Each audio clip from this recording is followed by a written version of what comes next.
오늘 우리가 함께 봉독한 갈라디아서 4장 1절부터 7절 말씀을 본문으로요, 하나님의 자녀가 되는 과정이라는 제목으로 함께 은혜 나누길 소망합니다. 동물들요, 특히 동물들 중에 힘이 없어서 포식자에게 잡혀 먹힐 가능성이 큰 초식동물들은요, 태어난 직후에 달릴 수 있는 능력을 습득하는 경우가 굉장히 많습니다. 우리가 동물의 왕국이나 NGC 다큐멘터리에서 보듯이 아프리카 초원에 사는 동물들, 거기 영양이라거나 아니면 가축화가 이미 되어버린 송아지들도 태어난 직후에 일어서게 되고요, 곧이어 펄쩍펄쩍 뛰어다니는 능력을 갖게 됩니다. 하지만 사람은요, 그렇지 못합니다. 사람의 경우에는 이 세상에 있는 많은 동물들 중에 어떻게 보면 성장의 속도가 가장 느리다고 볼 수도 있는데요, 사람은 태어나서 1년이 지나도록 혼자 걷지를 못합니다. 그리고 자신 스스로를 지킬 수 있는 운동 능력, 빠르게 달리거나 어디에 매달리거나 이런 운동 능력을 습득하는데도 10년 이상의 시간이 걸립니다. 그리고 지적인 능력, 도덕적 판단 능력을 얻는 데는 우리가 성인의 기준이라고 부르는 만 18세나 19세 이상이 되어야 완전한 판단 능력까지 갖출 수 있다고 이렇게 보게 됩니다. 그래서 아무리 우리가 시간이 급하다 그래도, 아무리 성장이 빠르고 싶다고 해도 사람의 성장을 갑자기 빠르게 할 수는 없겠죠. 돌도 안 지난 애한테 걸음마라고 아무리 일으켜 세워봐야 그 아이는 걸을 수가 없습니다. 갓 태어난 아이한테 말을 듣고 싶다고 이야기를 시켜도 그 아이는 어느 능력을 습득할 수가 없고요, 채 10살이 되지도 않은 아이한테 선임과 같은 무거운 짐을 지는 육체 노동을 시킬 수가 없습니다. 마찬가지로 청소년에게 어떤 사업체를 운영하는 일이나 또한 자신의 재산을 지킬 수 있는 권한을 우리가 줄 수가 없습니다. 그래서 법적으로 미성년자에게는 스스로 자신의 재산이나 권한을 활용할 수 없는 미성년자에게는 법적으로 후견인이라는 존재를 두고 그의 도움을 받아 재산을 지키고 권리 행사를 하게 제한을 두게 됩니다. 오늘 본문은요, 우리가 하나님의 자녀가 되는 과정에 대해서 말씀하고 있습니다. 어떻게 우리가 하나님의 자녀가 될 수가 있었는가, 그에 대해서 말씀을 하고 있고요. 또한 우리 역시 오늘 말씀을 나누면서 하나님의 자녀가 된 우리의 삶, 그리고 그 은혜의 삶에 감사하게 되는, 또 어찌 우리가 그 은혜를 입게 되었는지 함께 나누면 다시 한번 돌아보며 감사하는 그런 시간이 되기를 소망합니다. 우리 갈라디아서는요, 믿음에 대해서 계속 말씀하고 있어요. 지금 수요일 저녁은 갈라디아서 쭉 강의를 하고 있잖아요. 말씀을 나누고 있는데 계속 믿음이에요. 그리고 갈라디아서의 또 하나의 특징은 무엇이냐면, 믿음을 강조하기 위해 대비되는 율법을 얘기하지만 갈라디아서는 율법이 복음에 반대되는 것 또는 악한 것이라고 절대 이야기하고 있지 않습니다. 갈라디아서에서는요, 율법이 우리에게 준, 즉 사람들에게 준 이익들에 대해서 이야기를 하고, 그리고 율법 역시 하나님께서 사람을 구원하시기 위해서 주셨던 사랑의 방법이라고 계속 말씀을 하고 있어요. 자, 이것은 예수님께서도 율법의 파괴자로 이 세상에 오신 것이 아니라 내가 율법을 완성하러 오셨다는 주님의 말씀도 있으셨고요, 그 예수님이 오신 것 자체가 이 세상의 율법의 종말이 아닌 율법을 완전케 하러 오셨기 때문이기도 합니다. 만약에 누군가가 율법은 쓸데없는 것이다, 율법은 나쁜 것이다, 율법은 사람을 얽매였던 악한 것이라고 부정을 한다면 그 율법을 주신 하나님조차도 부정하게 되는 것이 될 수 있어요. 그건 마치 자녀가 돼서 자신의 부모를 부정하면 또 자기의 존재를 부정할 수밖에 없는 것처럼 부모가 없이 태어나는 아이는 없잖아요. 우리 예수님을 세상에 보내주신 하나님과 구약의 율법을 주신 하나님만 한 하나님이기 때문에 구약의 율법을 부정하게 되면 신약의 예수님에 대해서 또한 오늘날의 하나님에 대해서 우리가 인정할 수 없기 때문입니다. 율법이 문제가 아니라요, 율법이 그들을 힘들게 했던 것은 율법이 문제가 아니라 율법을 지키지 못했기 때문에 그것이 짐처럼 여겨지고 그 율법 아래 잠식되어버린 사람들의 생각이 문제였던 것이죠. 그래서 오늘 본문에서는 이 율법에 대해서 후견인이다 라고 비유를 하고 있습니다. 주인의 것이지만, 분명히 주인이지만 그가 어렸을 때는 아버지가 정할 때까지 아이가 자라날 때까지 후견인을 두어서 후견인이나 청지기 아래에 있는 것처럼 마음대로 제사권 행사를 하지 못하게 만들었다. 그것과 같이 율법은 우리들이 사람들이 구원받기, 예수님이 완전한 구원의 통로이신 예수님이 오시기 전까지 사람들이 멋대로 행동하고 하나님의 은혜를 벗어나지 않게 하는 후견인과 같은 존재가 되었다고 말씀하고 있는 겁니다. 오늘날에도요, 이 후견인 제도는 법정에서 과거 이 예수님 시대와 똑같이 갈라디아서가 쓰여졌을 때와 똑같이 법적으로 인정되는 제도입니다. 얼마 전에도 제가 신문 기사에서 과거에 어떤 사고로 인해서 세월호 사건이었을 거예요. 세월호 사고로 인해서 부모를 다 잃고 홀로 남은 여자아이가 있는데 그 아이의 고모가 누가 되는 친척이 법원에 후견인을 지정해달라는 신청을 했다고 이 기사를 본 적이 있습니다. 왜냐하면 아이가 어리고 후견인이 없다 보니까 모든 주변 사람들이 몰려들어서 세월호 사고로 인해 모여진 헌금들, 성금들, 그리고 부모가 남긴 재산들, 또 각기에서 기탁된 이 성금을 지킬 수가 없기 때문에 후견인을 지정해달라고 법원에 신청을 했고 법원에서 그 신청을 받아들여서 그 고모를 후견인으로 지정했다는 기사를 본 기억이 납니다. 이 후견인은요, 말 그대로 아직 성인이 되지 않은 아이를 도와서 재산을 관리하거나 경영을 도와주는 사람을 의미합니다. 물론 그 재산은 아이의 것이에요. 누가 봐도 아이의 것이고 집도 아이의 것이고 만약에 아버지나 부모가 일찍 세상을 떠서 어떤 기업을 물려받는다면 그 기업 역시 그 아이의 소유가 분명합니다. 하지만요, 그 아이는 함부로 자신의 재산을 처분하거나 기업에서 인사권이나 경영권을 행사할 수가 없습니다. 후견인이 지정되어 있을 때는 항상 법적으로 후견인을 통하여서 후견인의 도움을 받아야만 재산을 처분할 수 있고 그리고 경영권을 행사할 수가 있는 것이죠. 그때는 분명히 아이의 것이지만 아이의 재산이 아이의 것이 아니에요. 아이의 것을 가질 수가 없어요. 오늘 본문에서는 말씀하듯이 그가 분명히 주인이지만 어렸을 동안에는 청직이나 혹은 그가 후견인 아래에 있는 것처럼 보인다. 왜냐하면 후견인의 도움 없이 아무것도 할 수 없기 때문에. 마찬가지로 하나님의 완전한 구원의 통로이신 예수님이 오시기 전까지 율법은 사람들을 다스리는 것이 아니라 사람들을 구원으로 이끌기 위한 후견인의 역할을 한 것이 바로 율법이다 라고 말씀하셨습니다. 어떻게 보면 오늘 본문에서처럼 후견인은 재산의 주인인 아이보다 또는 그 아이보다 더 큰 권한을 행사하는 것처럼 보입니다. 아이가 그렇게 하자고 해도 후견인이 노라고 하면 할 수 없기 때문이죠. 때로는 아이가 노라고 하면 물론 후견인이 마음대로 재산을 처분할 수는 없습니다. 후견인의 의견을 들어서 아이가 집행하는 형식으로 진행되기 때문에 더 큰 권한을 가진 것처럼 보일 수가 있어요. 어떻게 보면 억울하죠.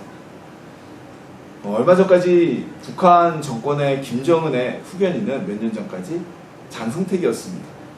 왜 그렇게 됐느냐? 김정은의 아버지인 김정일이 세상을 떠나면서 김정은의 친고모부인 장성택에게 아직 김정은이 어리니까 이 정권을 유지하는데 당신이 후견인이 되시오라고 유언을 남겼다고 합니다. 그래서 장성택이 정치를 다 했어요. 김정은이 그게 안 입고 왔나 보죠. 이거 어떻게 했습니까? 자기네 후견인이었던 장성택을 사형시켰죠. 죽여버렸죠. 그리고 지금과 같이 지멋대로 이제 정치를 하기 시작을 합니다. 어떻게 보면 왜냐면 김정은이 느낄 때는 그런 마음이었을 거예요. 내가 이 나라에서 지존인데 왜 자기가 자기 멋대로 하고 내가 하고 싶은 걸 못하게 해. 이처럼 후견인은 큰 권한을 가진 것처럼 생각합니다. 마치 율법을 잘못 인식한 이들에게는 김정은이 장성택을 미워했던 것처럼 그 율법이 하나님의 은혜가 아니라 자신들의 옥매는 짐처럼 여겨졌다는 것이죠. 하지만 오늘 본문은 분명히 말합니다. 그 율법은 악한 것이 아니다. 율법도 하나님의 사랑이고 여러분을 구원하기 위한 후견인이었다. 율법이 여러분을 얽매이고 마치 큰 권한을 가진 것 같지만 그 역시도 여러분을 구원을 하기 위한 하나님의 은혜였다고 말씀하고 있는 것입니다. 그래서 오늘을 살아가는 우리들, 신약시대에 왔고 더 이상 율법이 우리를 구속하지 못하는 오늘 이 시대에도 우리는 여전히 십계명을 외우고 구약을 보고 구약에 말씀하신 하나님의 말씀을 보고 있는 것입니다. 왜냐하면 구약을 부인하면 그 율법은 예수님이 오시기 전에, 예수님이 오실 때까지 후견인 역할을 한 것이기 때문에 구약과 율법을 무시하면 바로 예수님의 구원 사역이 기반이 사라지는 것과 마찬가지거든요. 마치 부모를 부정하는 자녀처럼 구약에 하나님의 은혜가 없이는 신약에 예수님이 나타날 수 없기 때문입니다. 만약 누군가 구약을 부정하고 우리가 왜 구약을 읽어야 되냐, 우리는 예수 그리스도의 보혈의 은혜만 있어야 된다고 주장하는 이가 있다면 아주 잘못된 생각을 하는 겁니다. 구약의 율법, 구약의 구속사, 그 완성자이신 예수님이 오신 것이기 때문에 우리는 절대로 구약을 부인할 수도 없고 부정할 수도 없고 율법을 나쁜 것이라고 절대 말할 수가 없는 것입니다. 구약의 율법은 예수님이 오실 때까지 우리를, 인간을 구원하는 하나님의, 우리의 후견인 역할을 했다는 것, 그렇게 알아고 구약 율법에 대해서 어떠한 부정적인 감정도 갖지 않는 우리가 되길 소망합니다. 자, 오늘 본문에서 보면요, 때가 참여라는 표현을 하고 있습니다. 바로 구원의 완성이신, 구원자이신 예수 그리스도께서 이 세상에 오실 때가 찼다는 말씀입니다. 자, 이 때가 참여라는 단어는 성경은 여러 곳에서 사용이 됩니다. 처음에 이스라엘 민족이 하나님께 외치고 부르짖자, 그 말씀에도 그 때가, 하나님께서 그들을 출애굽시킬 때가 참여라는 이야기가 있었고, 또 사사기에도 여러 차례 나오죠. 하나님이 그 백성을 구원하실 때가 되자 이스라엘 백성이 하나님께 부르짖게 됩니다. 즉 하나님께서는 항상 섭리 가운데서 우리 사람들은 이 세상의 역사의 흐름과 내 개인의 역사의 흐름이 어떤 내 뜻대로 되거나 우연히 이루어지거나 자연스럽게 이루어진다고 볼지는 모르지만 하나님의 때가 그 우리 인생사나 역사 속에도 다 담겨져 있는 것입니다. 그래서 그 하나님의 때가 일어나게 되면, 하나님이 일하실 때, 하나님이 구원하실 때가 되면 하나님께서는 그 역사를 일으키시는 거예요. 근데 오늘 본문에서도 때가 참에 하나님이 그 아들을 보내사라고 기록되어져 있죠. 즉 예수님이 드디어 이 땅에 오실 때가 참에 하나님은 구원의 완성자이신 예수님을 이 세상에 보내셨습니다. 즉 쉽게 얘기하면 이때까지 후견인의 도움을 받던 어린아이가 오늘날 이제 우리나라는 만 19세가 되면 성인으로 인정을 합니다. 미국 같은 서구권은 만 18세죠. 성인이 되는 날부터 더 이상 후견인이 필요 없이 자신의 의지대로 재산권을 행사하고 기업의 인사권과 경영권을 행사하는 것처럼 예수님이 오시는 시간이 되자 더 이상 후견인의 역할을 했던 율법은 우리에게 영향을 끼치지 못하게 되는 것입니다. 주님이 오시게 되자 이제 우리는 완전한 구원의 자리로 예수님을 통해 들어갈 수 있게 되었기 때문입니다. 자, 그런데 예수님이 오신 이후에는요, 단순히 우리의 후견인인 율법만이 사라진 것이 아니라 우리에게 또 다른 커다란 변화가 오게 되었습니다. 그것은 무엇이냐면 바로 우리가 하나님을 아빠, 아버지라 부를 수 있는 하나님의 자녀의 신분으로 우리가 올라가게 되었다는 것입니다. 오늘 본문 5절에 보면요, 이렇게 말씀하고 있어요. 바로 아들의 명분을 얻게 하려 하심이라고 말씀하고 있습니다. 예수님께서 성육신이 되어서 여인의 몸을 통해 이 세상에 태어나셨고 우리와 똑같은 삶을 살아가신 이유는 바로 우리로 하나님의 양자됨을 얻게 하시기 위한 일이었다는 것입니다. 자, 하나님께서 세상을 구원하시고자 하시고 말씀으로 세상을 다 창조하셨잖아요. 말씀으로 못하셨을까요? 예수님께서 굳이 우리 인간의 몸을 입고 세상에 오실 필요가 있었을까요? 일부 초대교회에 아시다시피 영지주의자라는 이들은 예수님은 하나님이기 때문에 우리의 육신에 입을 수 없다고 생각을 했어요. 그래서 그들은 예수님이 이 땅에 우리 인간의 육신의 모습을 가지고 오시지 않았다고 믿었어요. 그들의 개념은 그랬어요. 그래서 그들은 이단이 된 거예요. 근데 오늘 본문은 분명히 말씀합니다. 예수님이 우리의 인간됨으로 우리와 같은 사람의 모습으로 성육신화 되신 것은, 이 땅에 오신 것은 우리로 아들됨의 명분을 얻게 하기 위해서 오셨다는 겁니다. 하나님의 아들이, 그 하나님이 우리 인간의 모습을 입고 십자가에 달려 돌아가시고 고난을 당하셨기에 육신을 입은 우리가, 영적인 존재만이 아닌 우리가 하나님의 아들이 되게 되었다는 것입니다. 과거 후견인의 시대, 즉 율법의 시대에서는 아무도 하나님을 아버지라 부를 수가 없었습니다. 예수님이 십자가에 달려 죽음을 맞게 된 가장 큰 죄목이 무엇인지 아시죠? 하나님을 아버지라 불렀기 때문입니다. 구약시대에 있어서, 율법시대, 후기니 시대에 있어서는 누구도 하나님을 아버지라 부를 수가 없었어요. 그래서 대제사장과 바리새인들이 예수님을 죽이기 위해 씌운 그들의 올가미가 바로 하나님을 함부로 아버지라 부르고 신성모도 그랬다는 거죠. 정말 예수님이 하나님의 아들이신 걸 모르는 그들은, 하지만 이제 은혜의 시대, 예수님을 통해 구원에 들어가게 된 이 시대는 더 이상 구약의 율법의 시대, 후계의 시대와 같이 아니하고 우리가 하나님의 아들이 되는, 하나님의 딸이 되는, 즉 하나님의 자녀가 되는 은혜의 시대가 되었다는 것입니다. 이것은 우리의 신분이 변화된 것을 의미합니다. 양자가 되었다는 것인데요, 양자가 되었어도 어쨌든 우리는 하나님의 자녀가 된 것이죠. 하나님의 아들, 딸이 된 것이죠. 오늘날 민법상에도요, 양자를 들여서 나의 호적으로, 요즘에 뭐 호적이 사라졌죠. 가족관계 기록부에 등록을 하게 되면 그 아이는 내 친자와 동일하게 법적으로 상속받을 권한을 얻게 됩니다. 즉 다시 말해서 우리는 피조물인데, 하나님이 세상에 지으신 모든 피조물 중에 하나인데 피조물이 유일하게 하나님의 아들이 되었다는 것입니다. 하늘의 천사들도 하나님의 아들이 되지 못했는데 우리가 하나님의 아들이 되었다는 것이죠. 이것이 하나님의 놀라운 은혜입니다. 유일하게 하나님의 양자가 되는 은혜, 하나님의 자녀가 되는 은혜, 하나님의 아들과 딸이 되는 은혜, 이것은 하나님의 큰 은혜입니다. 이렇게 하나님의 자녀라고 일컬음을 받게 되는 과정은 어떠냐? 우리는 예수님을 구주로 영접하는 그 순간 우리는 하나님의 자녀가 되어집니다. 성경에서는 그 순간에 대해서 회심한다는 이야기를 합니다. 너희가 죄를 회개하고 예수 그리스도의 이름으로 물로 씻어 세례를 받으면 이라는 구절이 나오죠.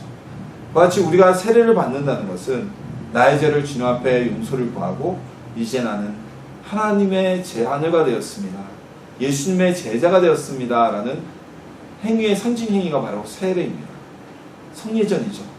그 순간에 우리는 하나님의 양자가 되어지는, 하나님 앞에 입적되어지는 은혜와 축복을 받게 되는 것입니다.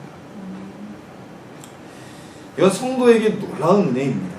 그냥 단순히 우리는 예수님을 믿기만 했어요. 그 예수님이 나의 죄를 용서해 주신다는 것을 믿고 내 죄를 예수님께 용서를 구했어요. 그랬더니 하나님은 그래 너희는 나의 아들과 딸이다 라고 하나님이 입적해 주신 겁니다. 이것처럼 큰 은혜가 어디 있겠어요. 이 세상은 예수님의 오심으로 인해서 또 한 번의 구원 사역에 있어서 한 단계의 성장을 이루게 됩니다. 구약시대에는 누구도 하나님을 아버지라 부르지 못했지만 이제 우리는 꺼리낌 없이 하나님을 아버지라 부르는 은혜 가운데 있게 된 것입니다.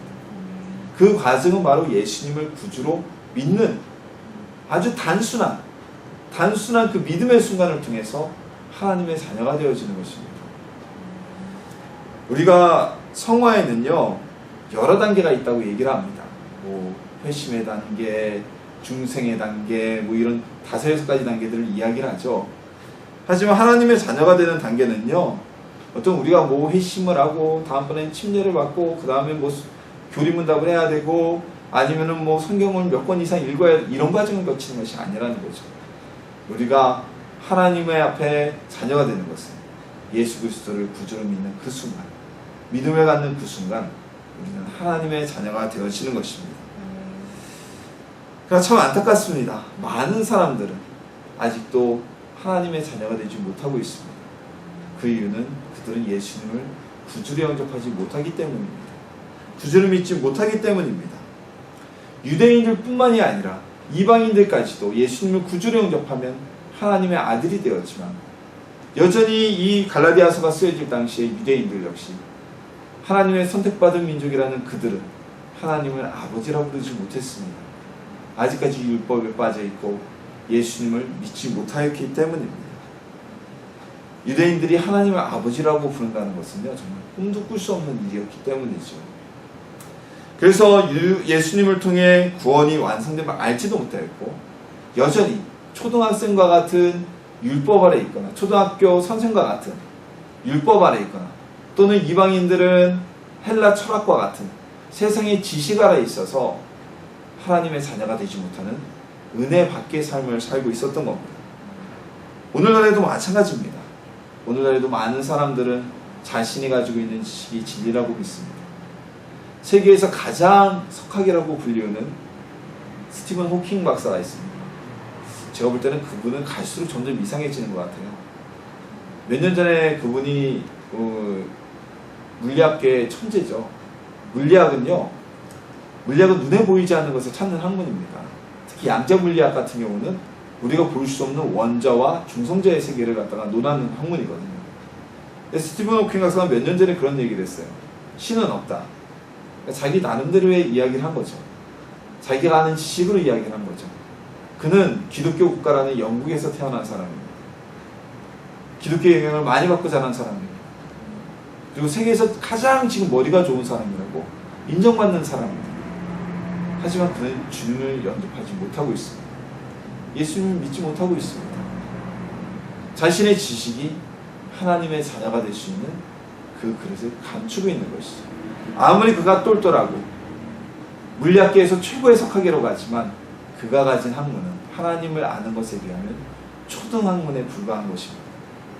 과거 우리는 이런 초등학문 아래에 있었습니다. 그리고 주님을 영접하지 못했었습니다. 지금도 많은 세상 사람들은 초등학문과 같은 세상 지식에 빠져 있습니다. 갈라디아서가 쓰여질 당시 유대인들 역시 자신이 알고 있는 초등선생과 같은 율법 안에 여전히 성인이 되었음에도 율법을 의지하여서 구원을 받고자 했습니다. 성경을 통해 하나님은 우리에게 이렇게 말씀하고 계십니다. 로마서 8장 15절 말씀을 보면 너희는 다시 무서워하는 종의 영을 받지 아니하고 양자의 영을 받았으므로 우리가 아빠, 아버지라 부르짖느니라. 이제는 우리는 다시는 세상을 돌아볼 필요가 없습니다. 다시는 율법 아래 있지 하지도 않습니다. 다시는 죄 아래 우리가 묶이지도 않습니다. 그 이유는 우리는 하나님의 자녀가 되었기 때문입니다. 하나님의 자녀가 된 자들을 누가 잡을 수 있겠습니까? 누가 감히 침범할 수 있겠습니까? 누가 감히 건드릴 수 있겠습니까? 이 사실을 믿는다면 우리를 양자로 삼아주신 하나님, 믿음의 고백만으로 자녀로 삼으신 하나님께 감사할 수 있을 것입니다. 우리를 양자 삼으신 하나님께 감사하길 소망합니다. 자, 그렇다면 우리가 하나님의 자녀가 되었다 그랬어요. 자녀가 되었다 그러면 어떠한 유익이 있을까요? 오늘날에는요, 상속에 있어서 형제 간의 균등분배가 법적인 원칙으로 세워져 있습니다. 특별한 부모의 유언이 있지 않고서는 열에 10의 재산을 남겼다 그러면 셋이면 3.3 대 3.3 대 3.3으로 아들과 딸 분별 없이 재산을 상속받기 때문에 이제는 장자라고 해서 아들이라고 해서 큰 혜택이 없는 시대예요. 근데 우리가 한 세대 전만 하더라도 우리나라 역시 부모의 재산 대부분은 장자가 상속하는 것이 어떤 원칙처럼 되어 있었습니다. 더군다나 예수님이 살고 계시고 이 신약 성경이 쓰여졌던 2000년 당시에는요, 장자 상속은 가장 우선시되는 것이었고 재산 상속에 있어서 아들이 1순위 상속자가 되는 것은 아주 상식이었습니다. 그래서 우리 성경에 보면 대부분 아들이 되었다, 양자가 되었다 이런 표현을 하는 것은 그때 당시에 아들 상속권이 가장 인정되는 시대였기 때문에 아들에게 상속되었다 이런 표현을 하는 것이지 결코 무슨 성경이 남녀 간의 성차별적인 표현을 하는 것이 아닙니다. 자, 어쨌든 우리가 하나님의 자녀가 되었다는 것은요, 특히 이 본문에서 아들이 되었다고 얘기하는 것은 하나님의 것을 법적으로 누리고 상속받을 수 있는 권한을 얻었다는 것을 뜻합니다.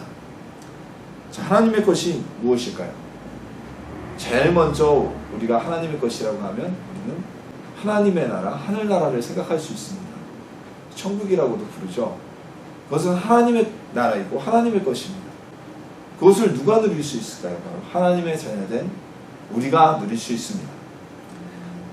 자, 만약에요, 하나님의 나라를 우리가 가서 누려서 사는데 우리에게 하나님의 자녀의 권한이 없다면, 신분이 보장되지 않는다면 어떤 일이 벌어질 수 있을까요?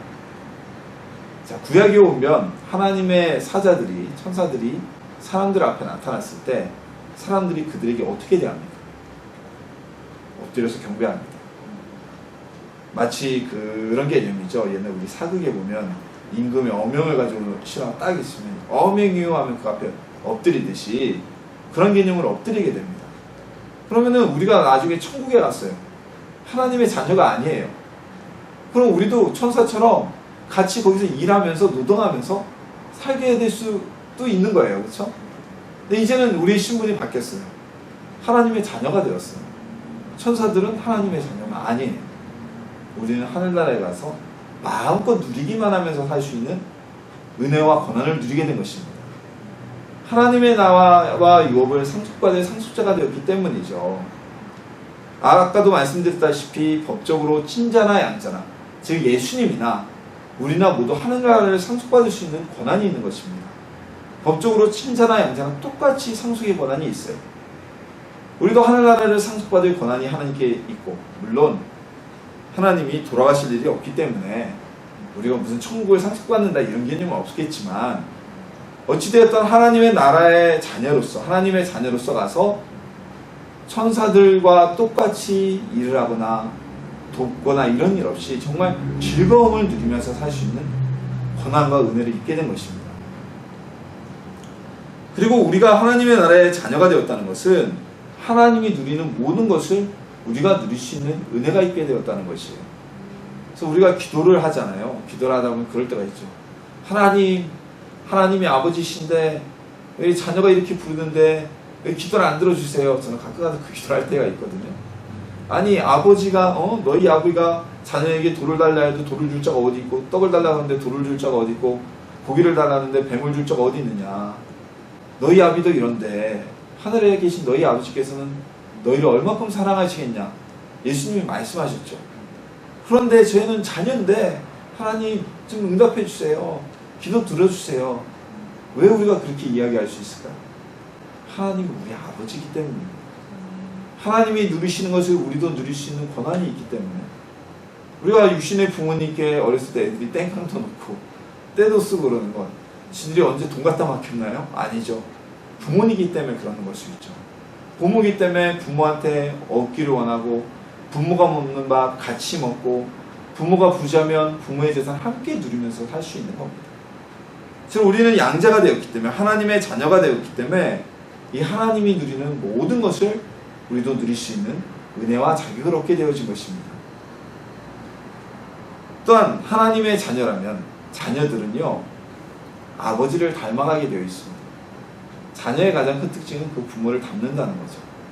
즉 우리 역시 하나님의 영광을 닮아가고 하나님이 원하신 일을 닮아서 행하게 되는 것입니다. 오늘 본문에서 유업이라고 이야기한 것은요, 유산뿐만이 아니라 하나님께서 하고자 하시는 일을 뜻합니다. 그 하나님이 하고자 하시는 일이 무엇일까요? 바로 아버지의 사업과 유지를 이어가는 것이죠. 이웃나라 일본에 가면요, 심수관 가문이라는 굉장한 도자기 명문가가 있습니다. 이 가문은 임진왜란 때 일본의 포로로 잡혀갔던 신단길이라는 도자기를 빚는 그 사람의 후예들입니다. 근데 그 신단길의 후예 중에 심수관이라는 사람의 노력으로 인해서 이들이 만드는 도자기가 일본 3대 도자기, 그리고 세계 최고의 도자기 그룹에 올라가게 돼요. 이 집안 사람들은 대대로 내려오면서 계속 도자기를 굽게 되고요. 심지어는 그 수관이라는 이름까지 물려받아서 지금 그 후손의 이름이 심수관 15세일 거예요. 이름까지, 선조 이름까지 물려받으면서 도공이 되어서 지금도 세계 최고의 도자기를 만들어 팔고 있습니다. 이들이 만약에 심수관 가문에 태어나지 않았다면, 그 집안에 태어나지 않았다면 이들이 도자기를 굽는 사람이 되었을까요? 그러지 않았겠죠. 각자 자기 일을 하러 살아갔겠죠. 하지만 심수관 가문이라는 도자기 명문가에 태어났기 때문에 그들은 그 가업을 이어서 계속 대대로 도자기를 굽는 일하고 그 명성을 이어가고 있는 것입니다. 우리 역시 하나님의 자녀입니다. 하나님께서 지금도 계속 지속하고 간절히 원하시는 일이 있어요. 바로 영혼을 구원하는 일입니다.